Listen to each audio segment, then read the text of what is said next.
Okay, Thomas, one question that constantly comes up in the Bigfoot community is stick structures. And without laughing, can you explain what your thoughts are on that? Well, I've seen a lot of, well, we all have in the Sasquatch community and on YouTube and things like that, many photographs and video footage of what people describe as structures constructed by Sasquatch, Bigfoot. It's kind of in my opinion, it's kind of another suggestion from many years ago that has taken on a life of its own, and many in the community now accept it as gospel, and it really shouldn't have. And who was the first one that you remember talking about stick structures?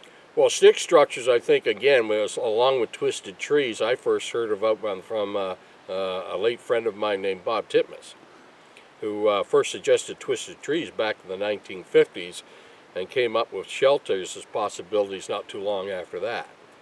And that's where it all started. That was the first indication of anyone publicly suggesting that Sasquatch makes structures.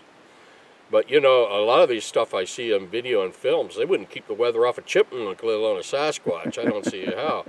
And the Windwalker, the famous Windwalker video, which is, as far as I'm concerned, just a tall man in the distance. Interesting the way he's behaving. But the shelter they find, that was a Sasquatch. He used wax packaging rope, like the post office does, to put it together. Because you could see it in the background. Oh, in the fire pit with rocks around it and everything like that. But I think a lot of it, and there are some researchers who just concentrate on this stuff because, quite frankly, they've got nothing else to follow up on. Right. And they've got in their heads that they've got evidence of a Sasquatch in the area.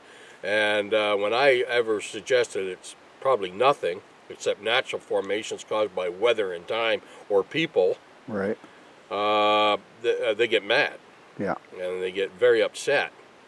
And of course, our old friend Todd Standing didn't help matters much with his so-called structures he found in Alberta with Les Stroud.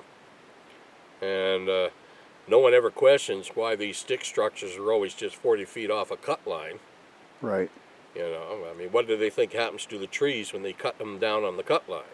You know, they chuck them aside. Sometimes they took a break and had a barbecue. They probably put a couple of them up, tied them together, had a tarp over it, and had a barbecue.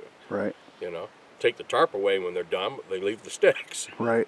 You know, there are all kinds of explanations for that. It's the same as twisted trees. I have seen many examples of twisted trees and so-called structures in the wilderness areas of British Columbia and elsewhere. I have talked to many people who claim they have seen a Sasquatch in the wilderness areas of British Columbia and elsewhere.